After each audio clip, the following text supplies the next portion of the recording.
Hi everybody, welcome back to our channel. In this video, I'll be showing you the procedure on how can you avoid tolls on Waze app. To avoid tolls on Waze app, you need to follow the steps. So here, you want to first of all open a Waze application and log in. Then comes the try bar icon at the top left, click on it and go to settings. When you go to the section, you then need to go ahead and tap on navigation from the device preferences. And there you have these avoid toll roads. Toggle the button for it. Once you've done it so, you want to close this up, refresh it, restart your device.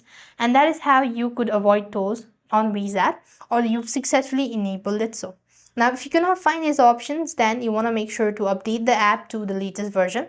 If the issue still persists on, then you could also try updating or maybe restarting your device at the same time.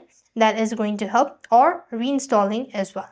So these are some of the ways to avoid tolls on Waze app. I hope the video was helpful. Make sure to like, share and subscribe. Thank you for watching. See you in the next video.